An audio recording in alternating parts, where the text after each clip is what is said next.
O poço está dentro de nós. No budismo, a fonte da nossa energia é a fé na nossa prática cotidiana. Ter fé numa ideia é excessivamente arriscado. As ideias podem mudar, até mesmo as ideias a respeito do Buda. Amanhã poderemos não acreditar na mesma coisa e poderemos cair no abismo da dúvida. Sabemos muito bem que a prática diária da vida consciente nos trouxe paz e alegria, de modo que temos fé e confiança na nossa prática. É uma espécie de fé experimental. Sabemos que, quando nos dedicamos à prática de andar conscientemente, experimentamos a realidade. Este tipo de fé nos confere a verdadeira força. No budismo, falamos de tocar o nirvana com o nosso corpo. No cristianismo, também podemos tocar o reino de Deus com o nosso corpo, aqui e agora. Isso é muito mais seguro do que depositar nossas esperanças no futuro. Se nos agarrarmos à nossa ideia de esperança no futuro, poderemos não perceber a paz e a alegria que estão disponíveis no momento presente. A melhor maneira de tomar conta do futuro é cuidar do momento presente. Ao praticar a respiração consciente, atentos a cada pensamento e cada ato, nós renascemos, totalmente vivos no momento presente.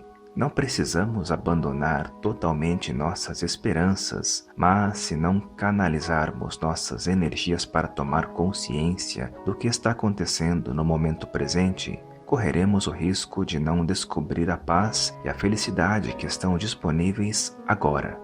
O poço está dentro de nós. Se cavarmos profundamente no momento presente, a água certamente irá jorrar. A experiência religiosa é a experiência humana.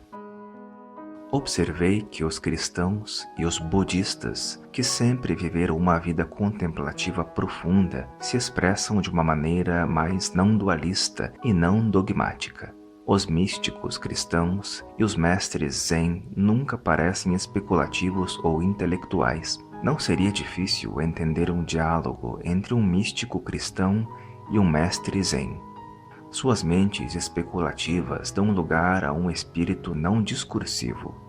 Como eles aprenderam a não se apegar a noções ou representações, não falam como se fossem os donos da verdade e não acham que os membros de outras tradições estejam seguindo a direção errada.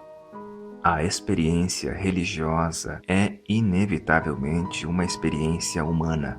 Ela está relacionada com a consciência humana, tanto individual quanto coletiva. No budismo, a prática religiosa começa com a prática de alertar a mente. Quando a prática se aprofunda e a mente se torna uniformemente mais desperta, o praticante torna-se capaz de tocar, sentir, ver e compreender mais profundamente. O entendimento torna possíveis o amor e a compaixão, e quando o amor e a compaixão estão presentes, o entendimento se aprofunda. O praticante aprende o que deve fazer para manter a mente cada vez mais alerta. Ele sabe que, enquanto sua mente estiver desperta, a transformação poderá ocorrer. De acordo com o Sutra, aqueles que sabem como viver na plena consciência são os que vivem no lar do Tathagata, vestem os trajes do Tathagata e comem a comida do Tathagata. Vivem na paz e na tranquilidade. Mas as energias do hábito são poderosas e temos a tendência a ser dominados pela dispersão e pela negligência, os opostos da plena consciência. No momento em que nos perdemos na negligência, deixamos de morar na casa do Tathagata. O rei vietnamita Tran Thai Tong, do século XIII, escreveu: "Você está convidado a permanecer na casa do Tathagata, mas a energia do hábito o obriga a dormir noite após noite no juncal." O budista lida com a energia do hábito ficando consciente dela cada vez que ela se manifesta. No momento em que tomamos consciência dela, ela já começa a se transformar. Mas precisamos nos dedicar à prática de alertar a mente para podermos ser bem-sucedidos. Amar a Deus é amar os seres vivos. Gosto da expressão descansando em Deus.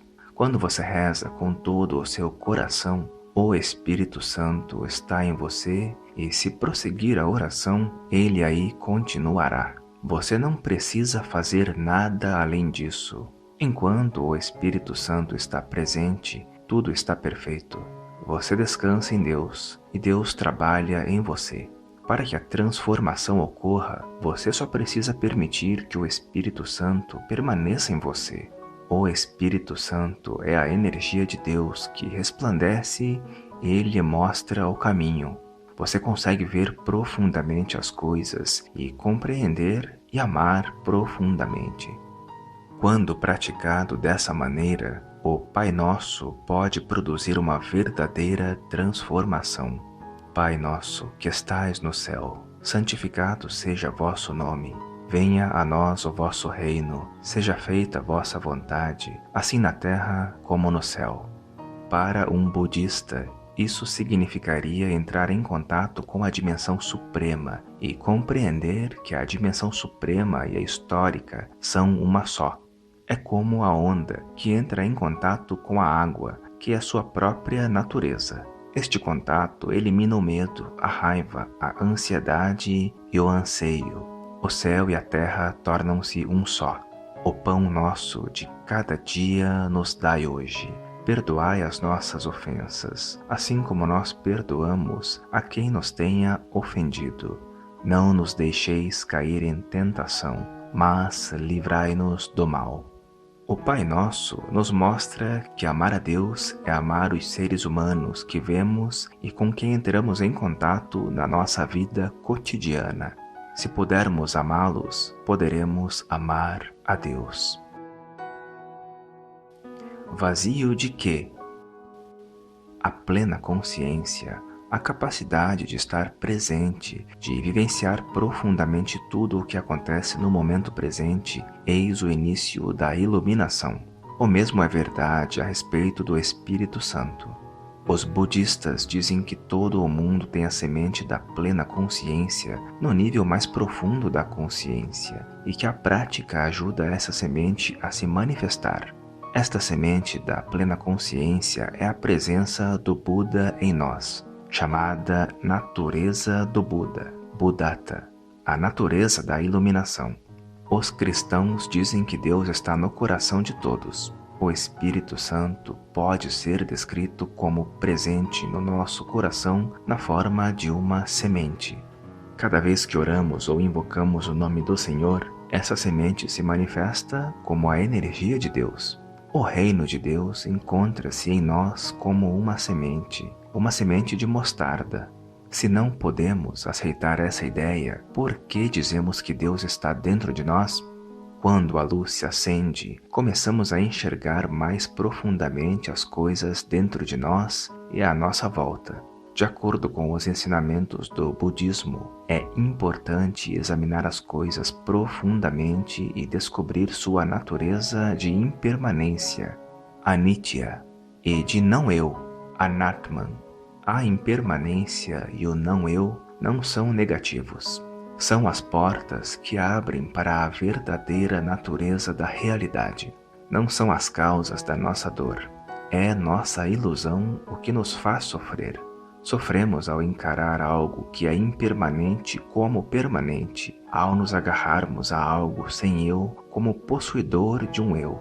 A impermanência é o mesmo que o não-eu. Como os fenômenos são impermanentes, eles não possuem uma identidade permanente. O não-eu também é vazio. Vazio de quê? Vazio de um eu permanente. O não-eu também significa a interexistência. Como tudo é feito de tudo ou mais, nada pode ser sozinho por si mesmo. O não-eu também é uma interpenetração, porque cada coisa encerra todas as outras coisas. O não-eu também é interdependência, porque isto é feito daquilo. Cada coisa depende de todas as outras coisas para existir. Isso é interdependência. Nada pode existir sozinho por si mesmo. Tudo tem que interexistir com todas as outras coisas. Isso é o não-eu. A natureza da interexistência. A plena consciência e a concentração conduzem à experiência direta da impermanência e do não-eu, de modo que a impermanência e o não-eu deixam de ser noções e imagens e passam a ser uma experiência direta. Certo monge Zen disse: "Antes de eu começar a praticar, as montanhas eram montanhas e os rios eram rios. Durante muitos anos da minha prática, as montanhas deixaram de ser montanhas e os rios deixaram de ser rios. Agora que entendo adequadamente as coisas, as montanhas são montanhas e os rios são rios." Graças à prática, esse monge foi capaz de perceber a natureza da interexistência. Ele não mais se via preso à noção do eu e do não-eu. Algumas pessoas dizem que a prática budista visa dissolver o eu. Não compreendem que não existe nenhum eu a ser dissolvido. Existe apenas a noção do eu a ser transcendida. Tão logo descobrimos que as montanhas são formadas de rios e de tudo o mais, e que os rios são feitos de montanhas e de tudo o mais, é seguro usar as palavras montanhas e rios. Na prática budista, o fundamental é compreender a natureza da interexistência e transcender a noção do eu e de todas as suas coerções. Quando entramos em contato com a realidade do não-eu, tocamos ao mesmo tempo o nirvana, a dimensão suprema da existência, e nos libertamos do medo, do apego, da ilusão e do anseio. A base da experiência.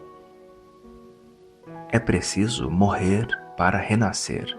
Tão logo vivenciamos a impermanência, o não-eu e a interexistência, nascemos novamente. Mas se a planta não ficar adormecida no inverno, ela não poderá renascer na primavera. Jesus disse que, a não ser que renasçamos como uma criança, não poderemos entrar no reino de Deus. Thomas Merton escreveu o seguinte: "A experiência viva do amor divino e do Espírito Santo é a verdadeira consciência de que morremos e ascendemos em Cristo.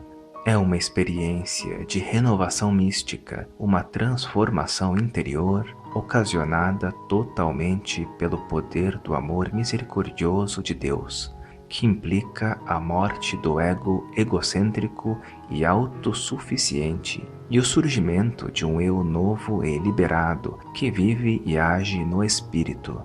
Seria impossível para um monge ou para um leigo ter essa experiência se não praticasse o descanso em Deus, se só se refugiasse no trabalho, perdendo-se nele. Seja a prática psalmodia, lectio, oratio, contemplatio ou meditatio, a verdadeira presença do Espírito Santo no ser da pessoa é a base que torna essa experiência possível, mesmo que afirmemos que a experiência é uma dádiva de Deus. A prece concreta. A mente do iniciante, ou mente do amor, ou mente da iluminação, bodhicitta, é absolutamente essencial para o praticante budista. É a fonte de energia que ajuda o monge a concentrar na prática todo o seu ser.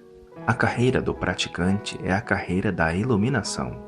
Iluminação, neste caso, significa alcançar o Supremo, o Nirvana. A prática cotidiana ajuda a consolidar essa mente e evitar que ela seja corroída. Se sua mente de iluminação for forte, o monge seguirá naturalmente o caminho da prática como a água que corre num riacho. No budismo, isso se chama ganho do riacho. Qualquer coisa que o monge encontre depois de entrar no rio torna-se objeto de sua meditação. Uma nuvem flutuante, um cadáver, até mesmo seu próprio medo. Sua profunda concentração o ajuda a tocar e penetrar os objetos de sua meditação e revelar a verdadeira natureza deles. Os monges ou os leigos que praticam adequadamente observam os 5 preceitos maravilhosos, os 58 preceitos Bodhisattva ou os 250 preceitos Pratimoksha. Essas diretrizes são a expressão do entendimento e do amor do praticante. Não são regras impostas a partir do exterior, são práticas concretas de alertar a mente que o ajudam a concentrar todo o seu ser no objeto de sua meditação. Os preceitos, Sila, tornam a concentração, Samadhi, possível, e a concentração produz a iluminação, Prajna. A iluminação é o despertar para a verdadeira natureza da realidade. A observação dos 10 mandamentos na vida cotidiana também significa praticar concretamente a prece e a meditação. A prece do coração não é possível para aquele que não observa sistematicamente os mandamentos. Se você não observar, por exemplo, o mandamento "não matarás", como poderá cumprir o mandamento "amarás a Deus sobre todas as coisas"? A entrega total. A verdadeira natureza das coisas se chama, no budismo, cessação, Nirodha, ou extinção, Nirvana. A cessação é, antes de tudo, a cessação de todas as noções e ilusões, e a extinção é a extinção das noções e percepções erradas. A extinção da ilusão acarreta a cessação do anseio, da raiva e do medo, bem como a manifestação da paz, da firmeza e da liberdade. Todas as noções aplicadas ao mundo dos fenômenos, como a criação, a destruição, a existência, a não existência, o um ou muitos, ouvir, oir, são transcendidas. O maior alívio que podemos obter está disponível quando entramos em contato com o Supremo, a base da existência, de Tilish. Não identificamos mais a duração do nosso corpo com o nosso tempo de vida. Não mais achamos que a vida começa quando nascemos ou para quando morremos, porque as noções de nascimento e morte foram transcendidas. A vida não mais está restrita ao tempo e ao espaço. Esta é a prática de nos libertarmos da noção de tempo de vida.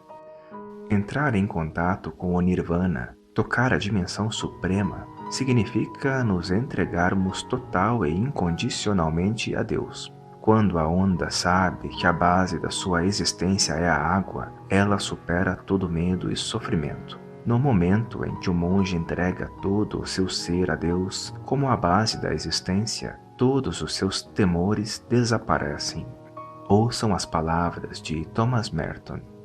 Na linguagem dos padres monásticos, todas as preces, leituras, meditações e atividades da vida monástica estão voltadas para a pureza do coração, para uma entrega incondicional e totalmente humilde a Deus, para uma completa aceitação de nós mesmos e da nossa situação conforme determinado por Ele. Isso significa a renúncia de todas as imagens enganosas de nós mesmos, de todas as estimativas exageradas da nossa capacidade para podermos obedecer à vontade de Deus tal como ela vem a nós. 2 tipos de causação. Tão logo alcançamos o Supremo, transcendemos todas as noções: nascimento, morte, existência, não existência, antes, depois, muito e assim por diante. Perguntas como "Deus existe?" ou "O Nirvana existe?" deixam de ser válidas. Deus e o Nirvana são conceitos que foram transcendidos. A existência e a não existência como conceitos também foram transcendidos. Uma única noção, Deus, Nirvana, já é suficiente para bloquear o acesso ao Supremo. Por que então acrescentar outra, existência, não existência? Para aquele que teve uma experiência de Deus ou do Nirvana, a pergunta Deus existe indica falta de insight. Todas as soteriologias pertencem em primeiro lugar à dimensão histórica. Mas, quando nossa observação fica mais profunda e entramos em contato com a dimensão suprema, as noções de início e fim são transcendidas. De acordo com o budismo, existem dois tipos de causalidade: a causação dentro da dimensão histórica e a causação entre a dimensão histórica e a dimensão suprema. Quando dizemos, nasci de meus pais e fui criado e alimentado pela minha família e pela sociedade, estamos falando sobre a causação dentro da dimensão histórica. Quando dizemos, as ondas nascem da água, estamos nos referindo à causação como um relacionamento entre a dimensão histórica e a dimensão suprema. Quando Jesus se declarou Filho do Homem, ele estava falando da causação sob o aspecto da dimensão histórica. Quando ele disse que era o Filho de Deus, ele estava se referindo ao relacionamento entre a dimensão histórica e a dimensão suprema. Não podemos nos referir ao Supremo sob o aspecto da dimensão histórica. Não podemos tratar o número, a base ontológica, como um detalhe ou aspecto do fenômeno. O relacionamento entre o pai e o filho não é o relacionamento entre pai e filho. Deus não faz o mundo como um padeiro faz o pão. O samsara e o nirvana são duas dimensões da mesma realidade. Existe um relacionamento, mas trata-se de um relacionamento fenômeno-númeno, e não de um relacionamento fenômeno-fenômeno. Os budistas têm consciência disso. É por isso que se referem à investigação separada dos númenos, svabhava, e dos fenômenos, laksana. No entanto, ao mesmo tempo, têm consciência de que as duas esferas são uma só. Vamos ouvir o Kikunke Vut do Book of Common Prayer. E a doutrina católica diz o seguinte: que adoremos a um só Deus na Trindade, e a Trindade na unidade, nem confundindo as pessoas, nem dividindo a substância, porque existe a pessoa do Pai, a pessoa do Filho e a pessoa do Espírito Santo. Mas a divindade do Pai, do Filho e do Espírito Santo é uma só. A glória é igual, a majestade coeterna. Assim como é o Pai, assim é o Filho, e assim é o Espírito Santo. O Pai não criado, o Filho não criado, e o Espírito Santo não criado. O Pai eterno, o Filho eterno, e o Espírito Santo eterno. Assim, o Pai é Deus, o Filho é Deus, e o Espírito Santo é Deus. E, no entanto, eles não são três deuses, e sim um único Deus. O Pai não é feito de nenhum, nem criado, nem gerado. O Filho é apenas do Pai. Não é feito, não é criado, mas é gerado. O Espírito Santo é do Pai e do Filho, nem feito, nem criado, nem gerado, mas procedente. Porque a fé correta é aquela em que acreditamos e confessamos que nosso Senhor Jesus Cristo, o Filho de Deus, é Deus e homem, Deus da essência do Pai, gerado antes dos mundos, e o homem da essência de sua mãe, nascido do mundo. Deus perfeito e homem perfeito, de uma alma sensata e carne humana que perdura, igual ao Pai, pois toca sua divindade, e inferior ao Pai, pois toca sua natureza humana. O insight da interexistência e a natureza do não-eu podem ser tocados quando ouvimos essa prece. O mesmo insight também pode ser alcançado quando contemplamos os fenômenos, uma magnólia, um esquilo ou uma nuvem. Quem não é único? João Paulo II, em Crossing the Threshold of Hope, insiste em afirmar que Jesus é o único Filho de Deus. Cristo é absolutamente original e absolutamente único. Se ele fosse apenas um sábio como Sócrates, se ele fosse um profeta como Maomé, se ele fosse iluminado como Buda, sem nenhuma dúvida ele não seria o que ele é. Ele é o único mediador entre Deus e a humanidade. Esta declaração não parece refletir o profundo mistério da unicidade da Trindade. Também não reflete o fato de que Cristo também é o Filho do Homem. Todos os cristãos, quando rezam a Deus, se dirigem a Ele como Pai. Sem dúvida, Cristo é único, mas quem não é único? Sócrates, Maomé, o Buda, você e eu somos únicos. A ideia por trás dessa declaração, contudo, é a noção de que o cristianismo oferece o único caminho da salvação e de que todas as outras tradições religiosas são ineficazes. Essa atitude exclui o diálogo e fomenta a intolerância e a discriminação religiosa. Sem dúvida, não é proveitosa. A diferença está na ênfase. O homem tem a tendência natural a personificar qualidades como o amor, a liberdade, o entendimento e também o supremo.